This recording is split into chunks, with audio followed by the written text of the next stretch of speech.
institutional actors, and there are many. My predecessor, Senator Groff, is here. I always say I'm the new and less improved Peter Groff because I took his place in the Colorado Senate. And he will tell you, as anyone in this room will that does politics, that there is an easy stance to say that the major force of obstruction is teachers' unions. And when you've tried to pass a bill in the state legislature, you realize that is only one of many institutional actors, right? There are principals associations, there are school board associations, there are chambers of commerce, there are PTAs, all of whom have significant history of vested interest in things operating the way they operate now. And so the only way that you move them is by being able to make a case based on the evidence. So I'll tell you a short story about the birth of our Senate Bill 191 in Colorado. So I spent 6 years as a principal. And here's what we did in my school when I was a principal, which is we were able to open a school where district public high school, low performing, one of the lowest performing in the state, superintendent had the vision to close it, open 4 new small high schools, and I got to start one of those 4. The superintendent and the union leader together said, you know, we ought to be able to make sure these schools have the chance to start with all the resources they need and to be able to bring people in who are devoted to the mission. So each of the principals got to hire all their staff from scratch. We interviewed all the existing candidates, hired about half from the existing school, and brought in about half new. Union president was one of my teachers. And we said, we want people who all are here because they believe in it, and what we're going to do is do whatever it takes to make kids be successful. So every week we'd set out goals instructionally for what we wanted to have happen. Every 4 weeks we would do assessments to see what kind of growth kids made. And every Wednesday I would sit down in a room with a group of my teachers and we would look at the data. We would look at how did students perform on the task you just gave them this week? And what evidence do you have of their performance? And if they didn't perform, what is our plan for changing your instructional pattern for next week? Those are all reasonable practices that in the context of a school are designed to improve kids' life chances over time. I say that because you take those practices and now you expand them to statewide policy. And what you have is the Senate bill, like the one we ran last year, which says, we actually believe we're going to end the practice of forced placement statewide, which means no teacher should ever walk into a building unless the principal and the teachers in that school affirmatively believe they're the right fit. Very controversial. We're going to say that we believe that half of what being an effective teacher means is that you're actually seeing growth in your students from September to May, the way we're seeing it from Wednesday to Wednesday in our own school. And we're saying that lack of performance on that metric means that there's probably something wrong with your instruction. When you take all of those issues and you put them into the context of statewide policy, they suddenly become very controversial. But if you tell a story about practitioners who are striving to get results for kids based on evidence and not ideology, the nature of that conversation changes. But here's what that requires of us to do. It requires us to mean it when we say that we care more about evidence than ideology, which means it requires us to look at the evidence that is stacked against our argument and figure out a way to respond to that. Right? So it turns out, if we look at the traditional charter school debate, if you look at arguments of, one of the conversations we would have is, well, but it's very hard if you're in a school where you can't select your own staff. Or it's very hard if you're in a school where you can't control over the budget. Or it's very hard if you're in a school where you have new students coming in the middle of the year all the time while you're trying to build a sense of school culture. That's true. But nowhere in medicine would we find an innovative practice or prescription that works to cure some kids and say, oh my gosh, this is effective. But we have to stop giving it to those kids because all the kids don't have it. What you would say is it's time now to build the preconditions for all kids to have those practices. So maybe then, in fact, every school should have the ability to hire and fire their own staff based on their mission. Maybe everyone should have the ability to set the vision of their own institution. Maybe everyone should be able to say that we're going to take students at the beginning of the year and build culture as we go. But we have to be responsive to what those concerns are if we're going to actually address the long-term change of the message. So a second issue, because I want to leave plenty of time for conversation about this, because I think there's more to discuss than what I have to say. The second is, what is the nature of the coalition that we're going to have to build to be able to make this possible? And here I think back to 2 pivotal moments in the civil rights movement that changed the nature of the debate. And maybe not always for the best reasons, but they did. The first one, I think, is the death of the 3 civil rights workers, Cheney, Schwerner, and Goodman in Mississippi, and the birth of the Freedom Riders. Because what you had now was what in so many places people thought of as a Southern problem or as a black problem. And now what you had was white kids from the Northeast, frankly, who were coming down to make a difference and were turning up dead. And what you had was a national conversation about where this was taking our kids, whether our kids were growing up in Stanford or in Colorado or in California, not just what was going to happen to those handful of kids of segregated schools down in Mississippi and Alabama. What it did was force the conversation about a broader coalition than what was originally in place. Take the second and most tragic example of that. Take the sanitation workers' strike in Memphis that Dr. King went to on April 4th, the day that he was killed. He had tried to go to Memphis once before, if you remember, it had actually erupted in violence. The tensions were so high that people had said, just don't come back. And what was different about the sanitation workers' strike was that the population of sanitation workers was actually quite diverse. There was a significant number of white workers that faced the same conditions in those sanitation trucks that black workers did. And it was no longer a pure civil rights issue. This is not just voting rights. This is not just where you sit on the bus. This is not just what school you go to. This is actually a broader conversation about fundamental protections all people should have, regardless of race, color, or creed. But that was a trip that Dr. King would never come back to. So the question is now is what kind of coalition would it take for us to be able to finish the unfinished business of that work? And here I think it bears noting that in some ways the coalition gathered around the civil rights issue of our generation is almost the opposite of the coalition gathered around the events of 50 years ago.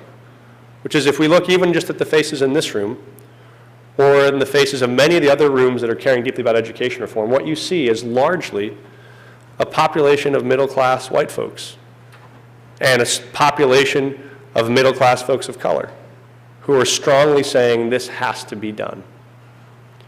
And what is the nature of that change? Why is it that we find ourselves in that moment? And of course, there are strong coalitions emerging that break that trend. I'll talk about that in a minute. But that bears being honest about, I think. And I think there are 2 reasons. The first is that we have still yet to fundamentally make an overwhelming claim to folks in communities of poverty that we can offer systemic solutions to change the realities of what they see every day. There is now cropping up in every school, in every neighborhood, maybe one school that does a great job. But our own families are as vulnerable to the arguments of exceptionalism about those schools as some of our critics are. Which is to say, if you just see one school doing it, you think it's because they got a crop of good kids, or they must have extra money, or there must be something corrupt at the district level that's making that school do well. The exception still seems to prove the rule. That's one issue. But the second one I think is tougher, which is if we look at the movement then versus the movement now.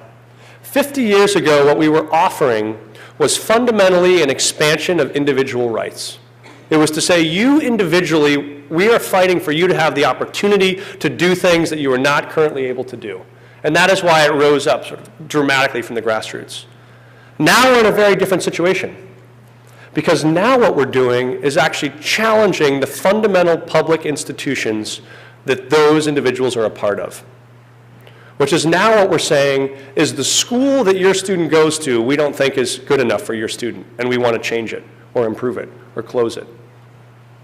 And when you get to the moment of threatening and changing fundamental public institutions, the resistance is so much more dramatic, because whether or not it is or is not high performing, it is ours. And here is the example I give. I'm a big sports fan. In 1995, when the Cleveland Browns were thinking of leaving Cleveland, they were the only franchise in the United States of America who had never been to a Super Bowl and never hosted a Super Bowl. The year before, they were 5-11. But when you talked about moving the Cleveland Browns out of Cleveland, the people in Cleveland went nuts. Why? Because they may be the awful Browns, but there are Browns. And because what else was there in Cleveland? Right? Sorry to anybody from Cleveland who's offended. But I would do the same thing if you tried to move our Broncos, right? We're the worst team in the NFL right now. But what you have is an institution that an entire community has built its own identity around, which is, as we drain resources from so many public institutions, what you have left in many poor communities is the school is the community meeting place. It's where you go to football games. It's where you meet friends. It's where you go on weekends. It is the last strong component of the social fabric. And so and Superintendent Alonso can testify to this better than anybody. And so what's happening was when we're now coming in and saying that institution is not good enough, the instinctive response is, I can talk about my mama, but nobody else talks about my mama, right? And so I think this makes it a fundamentally harder conversation in that way than it was to do a simple expansion of individual rights. So I think we have to be responsive to how we address that if we're going to get the message right this time around, and to build the coalition in the right way. Third one is the coalition. What does it take to build a coalition?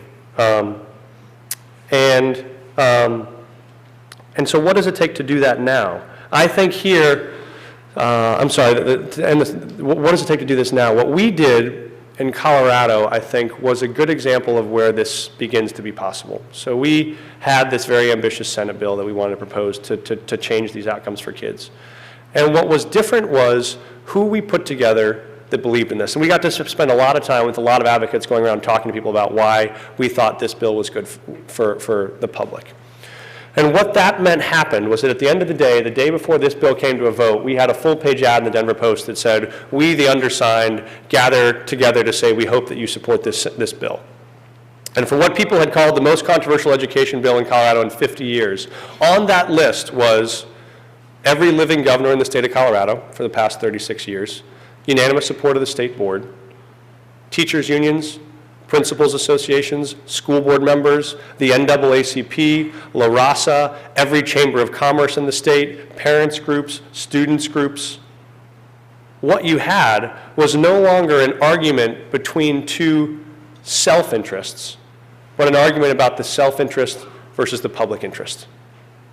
And when you build a coalition that is broad enough, you actually begin to change the argument from one of a bunch of education, sort of educrats fighting amongst each other about a technical fix, to saying there are those of us clearly on the side of long-term public change and those of us that aren't.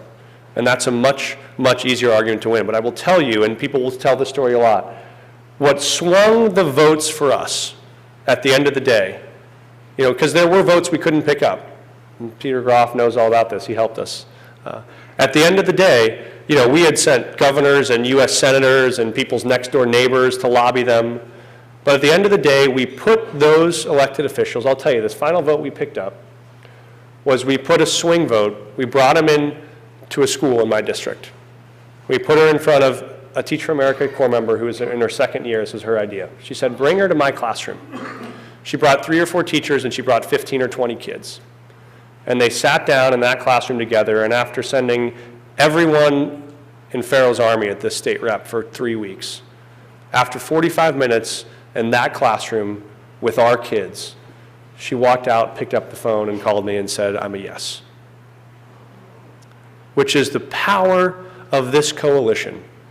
While broad in the nonprofit sector and the business sector and the leadership sector, the real power is when we actually have parents and kids and teachers who are on the front lines to say, this is what's best for me. Because ultimately what happens is we're debating about what we all think is better for that kid. When that kid comes and looks you square in the eye and says, let me tell you why this makes sense for me, it's very hard for even us state legislators to walk out and say that they don't know what's best for them. So that, I think, is the opportunity and is the challenge for how we coalition build, but it's the only way that we get dramatic change, is if you can show that we are arguing on the side of the public interest, not on the side of a self-interest.